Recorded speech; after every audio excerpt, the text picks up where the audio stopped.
While most of D&D takes place as a free-form storytelling game, combat is done a little differently. Hi, I'm Kellen from the Delaware County District Library. I'm going to talk to you about how to handle combat in D&D. During combat, players take turns attacking monsters and villains, where each player gets a chance to shine momentarily. In fiction, each round of combat takes 6 seconds to do, so when thinking through your actions, realize that everything you do must fit within 6 seconds, unless the circumstances of combat have changed. In combat, your turn is made of up to 4 actions. These are the movement, a main action, a bonus action, and a reaction. Movement is the simplest of these. On your character sheet, you have a space labeled speed. This is the distance you can move on your turn. If playing with a grid battle mat, each square is usually 5 feet. So if your player has a speed of 30 feet, they can move 6 squares. You don't have to use this all in one go either. You could say move 15 feet, perform an action, and then move another 15 feet. Some characters have other speeds such as flying and swim speeds. These work the same way, though they are dependent on moving according to that style of movement. One thing to know about moving during combat is that there's a thing called an opportunity attack. This is when a creature moves past or away from hostile creatures. This opens the creature that's moving to an attack from each hostile creature they move past. So if you're charging through a field of enemies, consider how sturdy you are before you go too deeply into the fray. For your main action, there's a variety of things you can do, and we'll quickly cover each of them here. The two most common will either be to attack or to cast a spell. If you attack, you'll use a melee or ranged weapon, consulting your character sheet, and roll 1d20 to attempt to hit an opponent.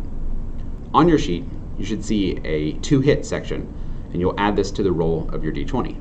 If this number meets or exceeds the opponent's armor class or their AC, the hit is a success. If it doesn't, you fail to deal damage. One thing I want to point out, that this doesn't necessarily mean that you failed to hit them, just failed to do damage. Perhaps the DM will describe your sword as glancing off their shield or your arrow bounced off their chestplate. Your character is still capable of attacking, just the situation didn't fall in your favor for dealing damage. However, if you do hit, you will deal damage. Your character sheet will say how much damage your attack does, and usually has a bonus attached to it as well. Some characters may get extra attacks once they reach a certain level, where they can repeat this process multiple times. Additionally, this is where the critical hit comes into play.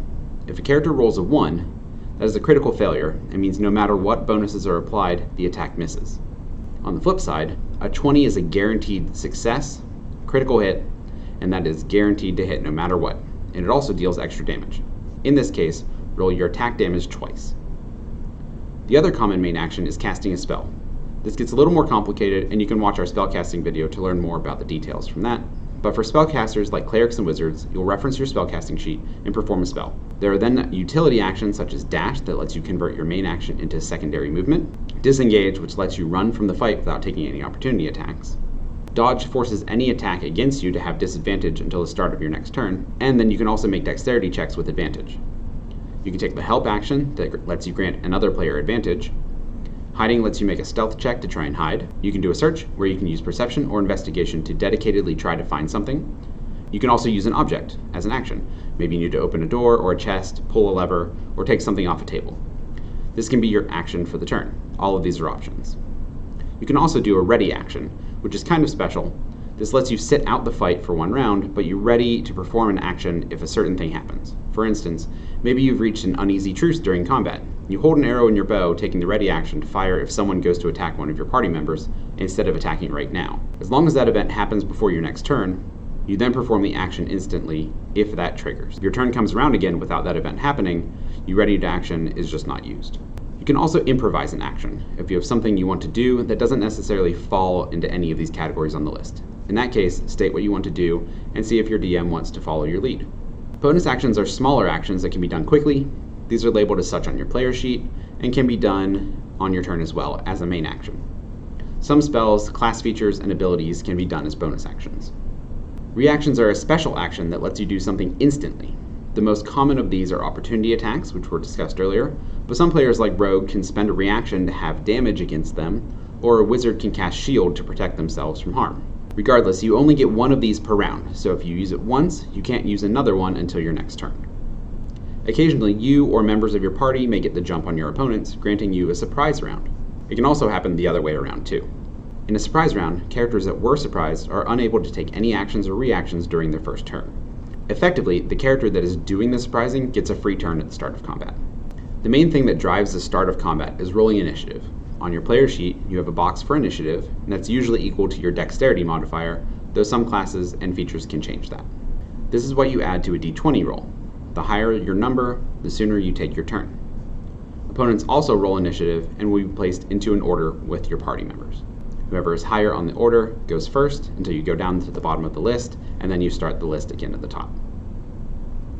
Every type of damage has a type, such as bludgeoning, piercing, and slashing for melee and ranged weapons, and types like acid, lightning, radiant, and poison for magic. Some characters are resistant to or vulnerable to certain types of damages. If a creature has a resistance, they take half damage from it. However, if they are vulnerable, then the damage is doubled. Sometimes attacks may have more than one type of damage.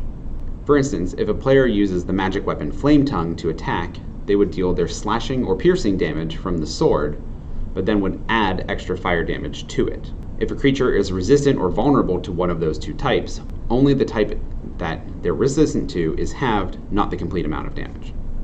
If fortune doesn't fall in your favor, and you take enough damage, and your hit points drop to 0, you must start making death saving throws. When this happens, on your turn you roll a 1d20. If the result is a 10 or higher, you have 1 success. If you roll 9 or lower, you have a failure. If you get 3 successes, you're stable and no longer dying.